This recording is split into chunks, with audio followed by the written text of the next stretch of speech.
મને એક અદ્ભુત વિચાર આવ્યો છે અને તેના માટે પ્રધાનમંત્રીને તાત્કાલિક બોલાવવામાં આવે. જેવી આજ્ઞા મહારાજ.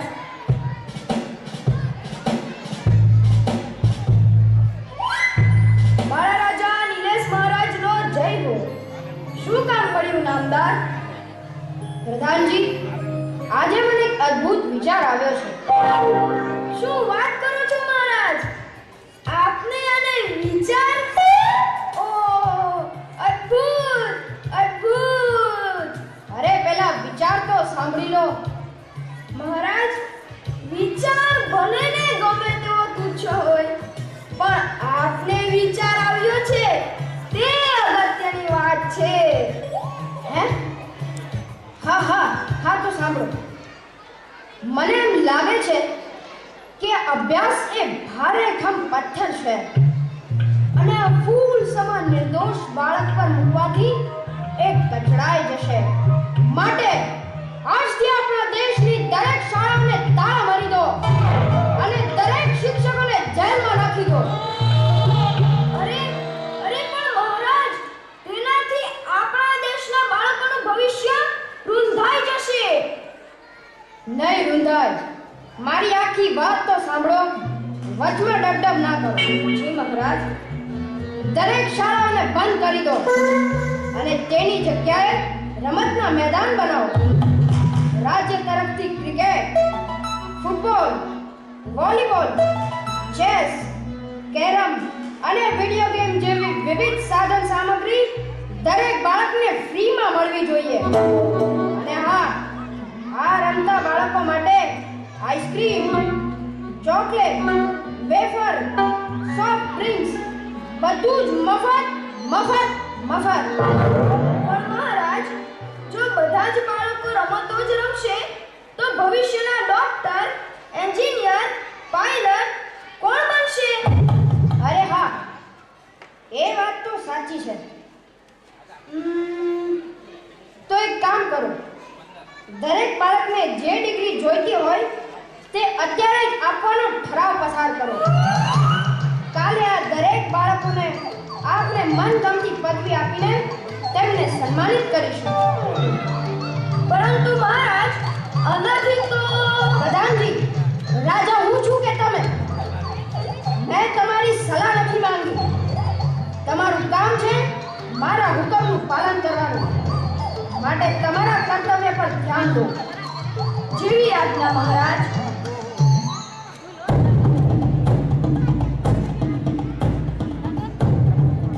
સાંભળો સાંભળો સાંભળો, દરેક નગરજનો સાંભળો, દરેક બાળકો પણ સાંભળો.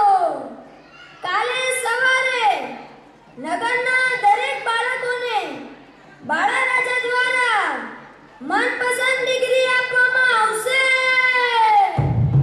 તો તમામ બાળકો આવતીકાલે સવારે રાજ દરબારમાં મનગમતી ડિગ્રી લેવા અચૂક પધારજો. આપણે કાલે રાજ દરબારમાં જવાનું છે. હા, કાલે રાજ દરબારમાં જઈશું. હા, હું પણ આવી જઈશ. હા, હું પણ આવીશ. અરે, મારે તેમાં ડોક્ટરની ડિગ્રી લેવાની છે. હું તો પાયલટનો. અરે, હું તો વિમાનનો ડ્રાઈવર બની. અરે, બાકી રહે હું ડિગ્રી લઈ લઈશ. અરે પણ ચાલો સવારે જલ્દી પહોંચી જજો. પાયલટનો.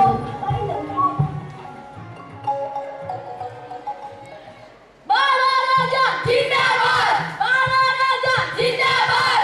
બાળા રાજા જિંદાબાદ! બાળા રાજા જિંદાબાદ! શાંતિ શાંતિ. પ્રધાનજી, તો ચર્ચાનો દોર હવે શરૂ કરો. આપણા પરાક્રમી, મહાવિદ્વાન, શૂરવીર તથા જ્ઞાની બાળા રાજાએ દરેક બાળકને મનપસંદ ડિગ્રી આપવાનો અભૂતપૂર્વ નિર્ણય કર્યો છે. આ બાળકોને જે તે વિષય ભણ્યા વગર જ ડિગ્રી પ્રાપ્ત થશે અને તેના આધારે નોકરી પણ મળશે. તો બાળકો, હું નામ બોલવાનું શરૂ કરું? તો પહેલું નામ છે રિતેશ. બોલો રિતેશ, તારે કઈ ડિગ્રી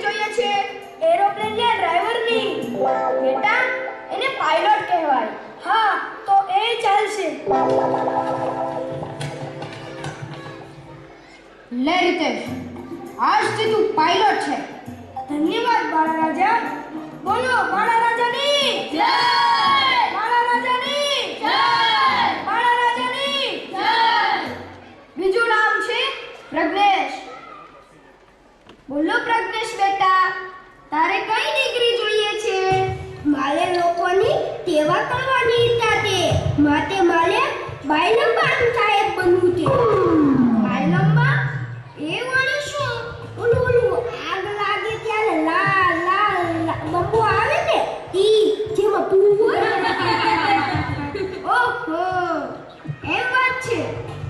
એને બાયલંબો નહીં, લાઈ બંબો કહેવાય બેટા. રાજાજી, આ બાળકને ફાયર બ્રિગેડના ઇન્ચાર્જ બનવું છે.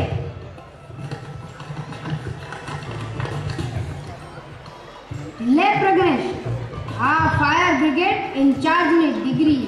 રાજા બાજાની જય! રાજા બાજાની જય! રાજા બાજાની જય! રાજા બાજાની જય! ત્રીજું નામ છે મહેશ. અરે મહેશ, અહીં આવ તો. બોલ બેટા, તને કઈ ડિગ્રી જોઈએ છે? અરે મારે તો ડોક્ટરની ડિગ્રી જોઈએ છે. ઓ ડોક્ટર, પણ કેવા ડોક્ટર? પેલા મોટા ડોક્ટરની. અરે ભાઈ, કેવા ડોક્ટર બનવું છે? એમ નહીં, MBBS, MD, MS કે પછી BHMS?